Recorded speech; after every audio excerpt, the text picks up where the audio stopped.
Welcome बच्चों। Sets में अगला ऑपरेशन देखते हैं, that is union of sets. और यूनियन दो या दो से ज्यादा सेट्स का हमेशा पॉसिबल है। इनफैक्ट यूनियन को अगर डिफाइन करना है तो मिनिमम दो सेट्स अपने पास होने चाहिए। तो नेक्स्ट ऑपरेशन अपने पास आ गया है यूनियन ऑफ सेट्स। इसमें सबसे पहला पॉइंट अपने पास आ गया है कि let A and B are any sets. फिर सेकंड पॉइंट अपने को मिला यूनियन is denoted by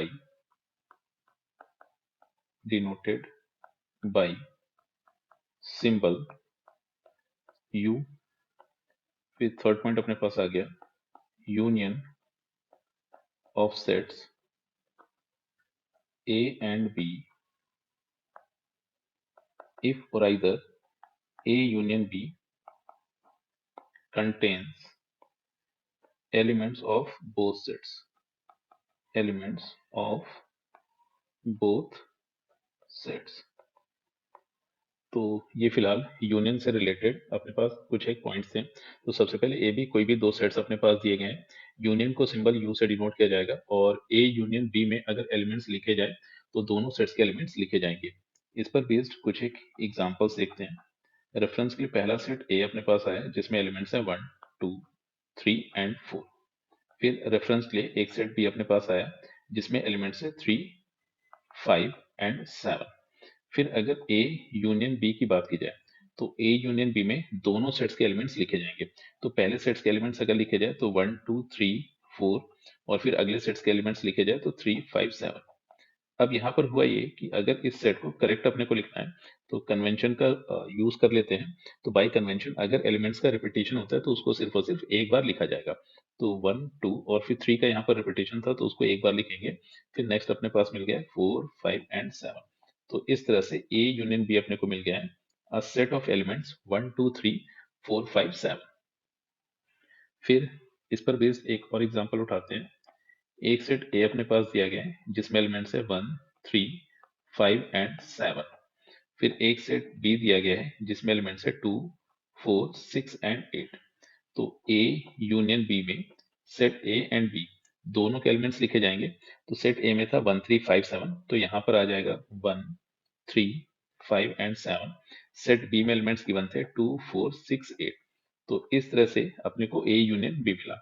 अब एक काम ये कर लेते हैं, इसको थोड़ा सा रीअरेंज करके लिखते हैं और रीअरेंज करके इस तरह से इसको रिप्रेजेंट कर देते हैं।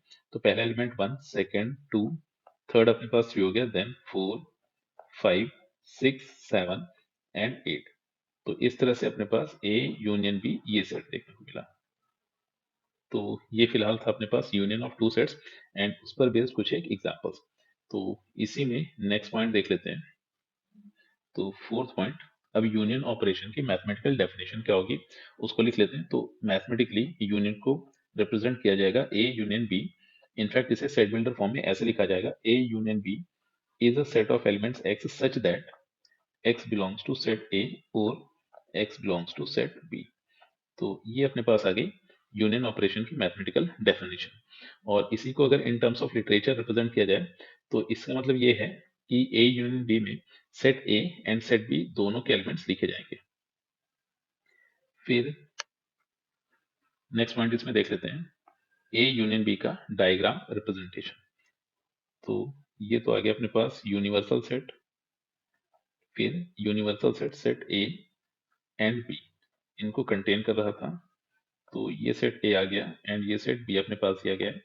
और ये दोनों ही sets in fact sets A B and universal set ultimately कुछ एक रीजन को डिफाइन कर रहे हैं। तो रीजन 1 ये आ गया अपने पास, फिर रीजन 2 ये मिला, रीजन 3 अपने पास ये दिया गया है, रीजन 4 ये बन गया। तो अब अगर यहाँ पर ए यूनियन बी की बात की जाए तो ए यूनियन बी का सिंपल सा मीनिंग था कि region 1 and region 2 in fact A and B के सारे एलिमेंट्स। तो अब अगर यहाँ से देखें तो ए यूनियन बी में अपने को मिलेगा रीजन 1 एंड रीजन 2 ए की तरफ से, फिर रीजन 2 एंड रीजन 3 बी की तरफ से। अब यहाँ पर रीजन 2 का रिपीटेशन हो रहा था तो इसको सिर्फ और सिर्फ एक बार ही लिख रहे होंगे। तो इस तरह से ए यूनियन बी में अपने को मिल गया रीजन 1 के सारे एलिमेंट्स, रीजन 2 के सारे एलिमेंट्स एंड रीजन 3 के सारे एलिमेंट्स। तो ये था अपने पास ए यूनियन बी का डायग्राम रिप्रेजेंटेशन। तो यहाँ से अगर देखा जाए तो ए यूनियन बी में सेट ए के सारे एलिमेंट्स आ जाएंगे, कॉमन पोर्शन सारे एलिमेंट्स दे रहा होगा, और साथ ही साथ सेट बी के सारे एलिमेंट्स देखने को मिलेंगे। इनफैक्ट इसको ऐसे बोल सकते हैं कि ए यूनियन बी में सेट ए के सारे एलिमेंट्स होंगे एंड सेट बी के भी सारे एलिमेंट्स होंगे। फिर अगर सेट्स अपने पास डिसजॉइंट गिवन थे, मतलब दोनों सेट्स में कुछ भी कॉमन नहीं मिल रहा था, तो उस केस में इसका डायग्राम रिप्रेजेंटेशन कैसा होगा? तो ये अपने को मिला सेट ए और ये अपने पास गिवन है सेट बी।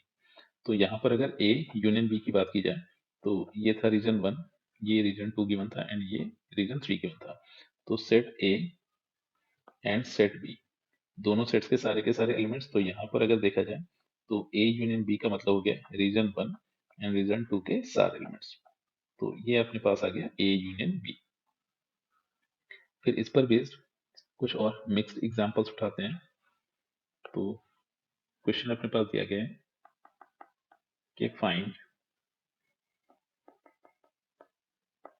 द यूनियन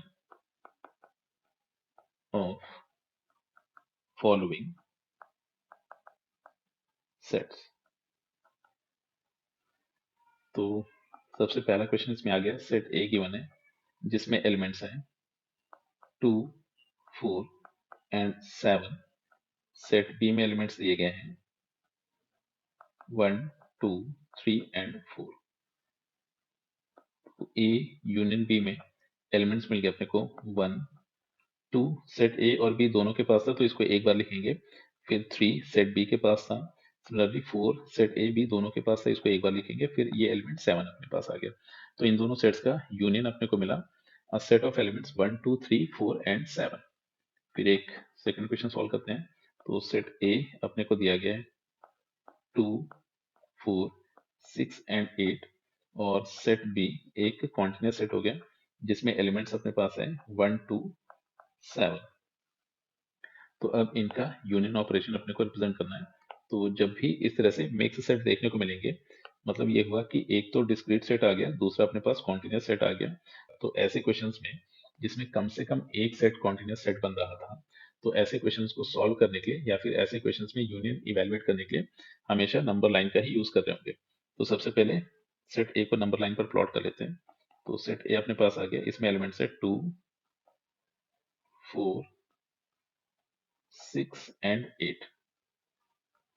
और फिर सेट बी की अगर बात की जाए तो सेट बी एक कॉन्टिन्यूस सेट था जिसमें 1 यहाँ पर मिल रहा होगा, 6 और 8 के बीच में 7, जिसमें 1 से 7 तक के सारे एलिमेंट्स हैं।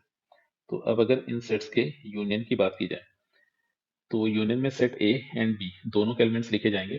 तो यहाँ पर अगर मैं इस सेट बी को लिख लेता हूँ, मतलब अगर मैं 1 से लेकर 7 तक ये सारे एलिमेंट्स लिख लूँ, तो इस तरह से होगा ये कि सेट बी तो मेरे पास आ ही गया और साथ ही साथ सेट ए के 2, 4 एंड 6 ये 3 एलिमेंट्स भी उसमें आ जाएंगे। फिर ये जो अलग से एक एलिमेंट बच रहा था सेट ए का, उसको अलग से यूनियन के साथ लिख लिया जाएगा। तो इस तरह से अगर यहाँ पर ए यूनियन बी को डिफाइन की जाए तो ए यूनियन बी अपने पास मिल गया 1 to 7, और फिर 1 to 7 में तो सेट बी के सारे एलिमेंट्स आ गए और साथ ही साथ 2, 4, 6 सेट ए के ये 3 एलिमेंट्स भी आ गए। तो अब एक एलिमेंट बच रहा था 8, तो उसको अलग से यूनियन के साथ इस तरह से लिख देंगे, union of curly bracket of 8। तो इस तरह से अपने पास ये जो सेट गिवन थे इन सेट्स का यूनियन मिला। फिर इस पर बेस्ड एक और एग्जांपल उठाते हैं। तो सेट ए मिल गया मेरे को, इसमें एलिमेंट्स है 2, 4, 6, 8 एंड 10। फिर सेट बी ये आ गया अपने पास 7 to 13 ओपन इंटरवल। अब इसे अगर देखा जाए, इनफैक्ट ये अपने पास सेमी क्लोज इंटरवल दिया गया है। तो ए एंड बी का यूनियन अपने को इवेलुएट करना था। तो ए यूनियन बी इवेलुएट करने के लिए सबसे पहले तो सेट ए को नंबर लाइन पर प्लॉट कर लेते हैं।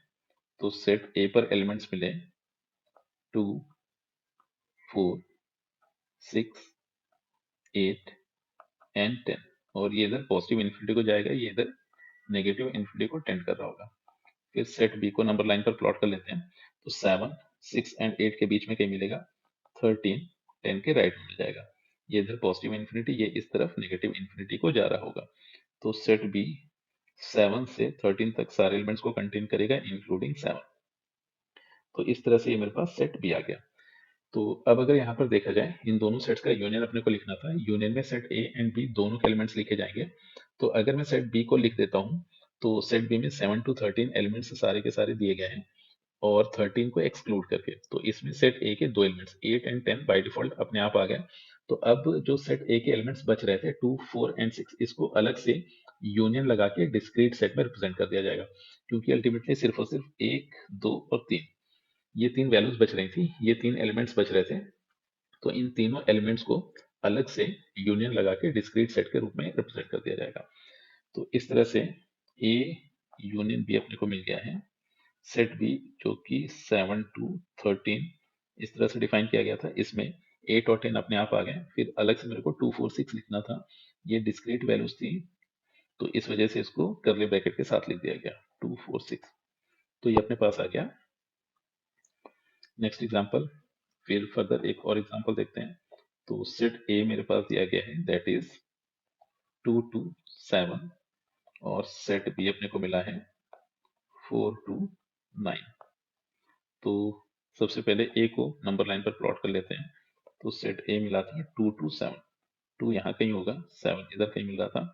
तो ये अपने पास एक सेमी क्लोज्ड इंटरवल है, इसमें 2 से 7 तक सारे एलिमेंट्स हैं, 7 को एक्सक्लूड करके। फिर सेट बी को नंबर लाइन पर प्लॉट कर लेते हैं।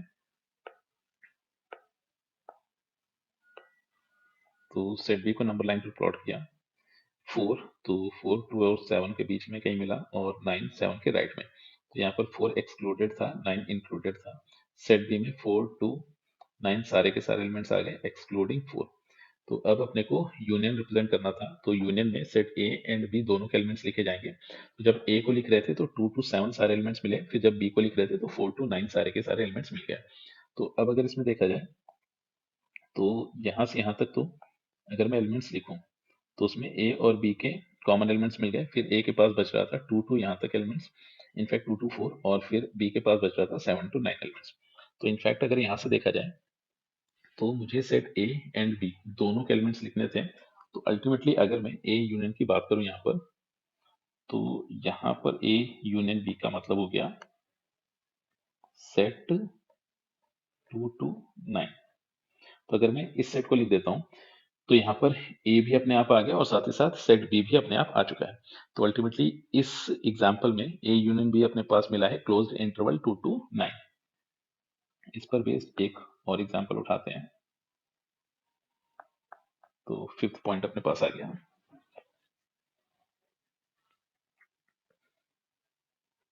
तो नेक्स्ट एग्जाम्पल देखते हैं। सेट ए में एलिमेंट्स दिए गए हैं 5 to 13, और सेट बी में एलिमेंट्स दिए गए हैं 9 to 11। तो अब सेट ए को सबसे पहले नंबर लाइन पर प्लॉट करते हैं। तो ये मिल रहा था अपने को 5 to 13, और 5 13 दोनों ही एलिमेंट्स इंक्लूडेड थे। तो सेट ए का ये रीजन आ गया अपने पास। फिर बी को अगर नंबर लाइन पर प्लॉट किया जाए, तो 9 to 11 मिल रहा था। तो 9 एंड 11 ये दोनों ही यहाँ से यहाँ तक ऐसे कुछ देखने को मिल रहे होंगे। तो अब यहाँ पर हुआ ये था कि मेरे को ए एंड बी दोनों के एलिमेंट्स लिखने थे। तो ए के एलिमेंट्स तो मेरे को मिल गए 5 to 13, वहीं पर अगर बी के एलिमेंट्स की बात की जाए तो वो 7 to 11। तो अब अगर मुझे दोनों सेट्स के एलिमेंट्स लिखने थे, तो कॉम्पैक्ट फॉर्म में ए यूनियन बी को ऐसे लिखा जा सकता है कि अगर मैं सेट ए को ही लिख दूं, मतलब 5 to 13, तो इसमें ए भी आ गया एंड बी भी आ गया। तो इस तरह से इस एग्जाम्पल में ए यूनियन बी अपने को मिला क्लोज्ड इंटरवल 5 to 13। तो ये फिलहाल था अपने पास union of two sets and उस पर बेस्ड कुछ एग्जांपल्स।